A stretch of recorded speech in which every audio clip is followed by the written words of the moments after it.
Hey, folks, and welcome back to Glenn and Adrian's Rock Talk. That's Adrian. And that's Glenn. And today we return to Nightwish for the fifth time. The name of the song is Devil and the Deep Dark Ocean.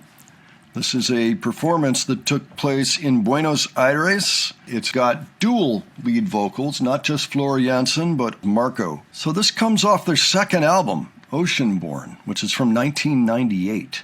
I think this will be fun to watch. A lot of people have said this is a fantastic clip.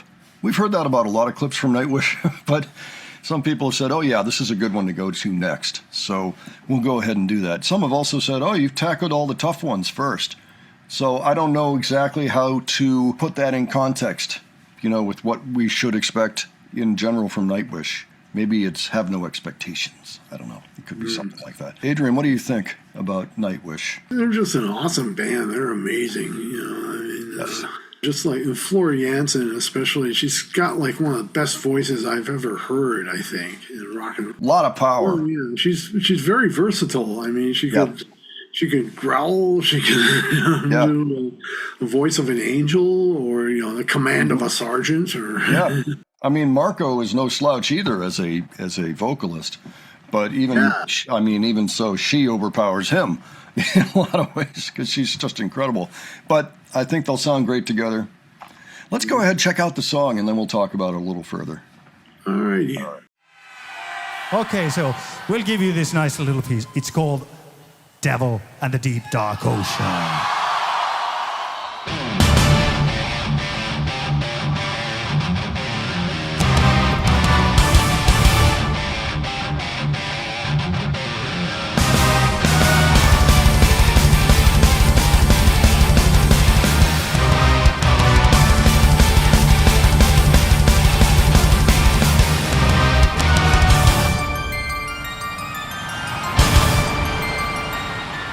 A snowy owl above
Okay.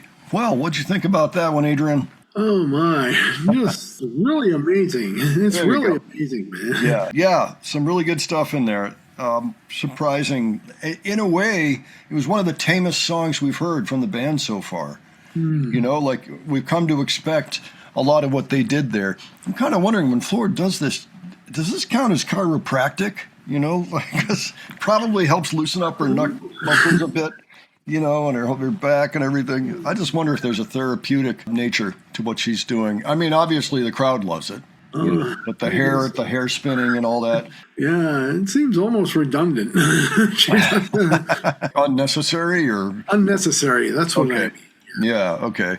Well, she likes doing it, and I bet the crowd enjoys it. I imagine why not? Yeah, right, exactly. Yeah, I liked the song. You know, it struck me listening to this. This is one of those bands that doesn't use guitars as much as other heavier sounding bands that we come across on this channel.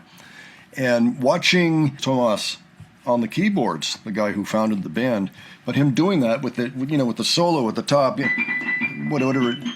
I know it was in B, but I don't remember exactly what he was doing.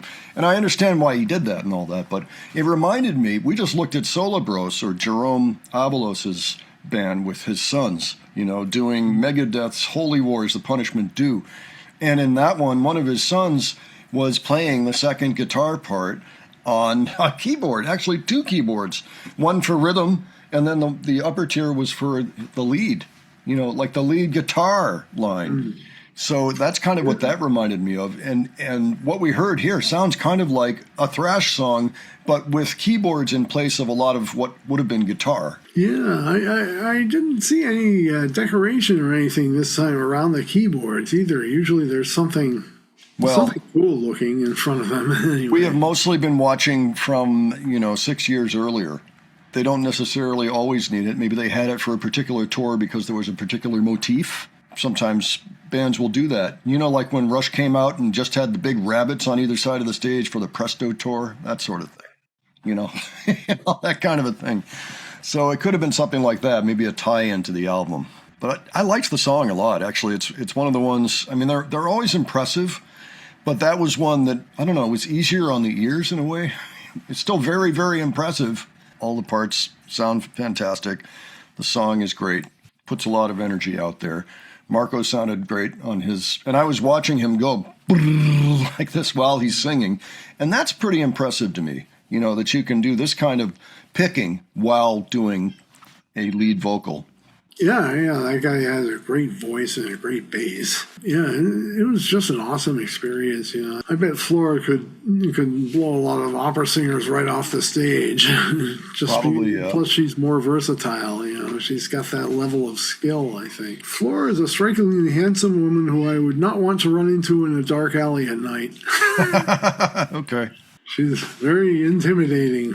You know, that costume she has is really cool. So yeah, and I'm sure that's part of the intimidation factor. It's supposed to look intimidating. Yeah, that was a solid track for sure from this band. Really enjoyed listening to that one.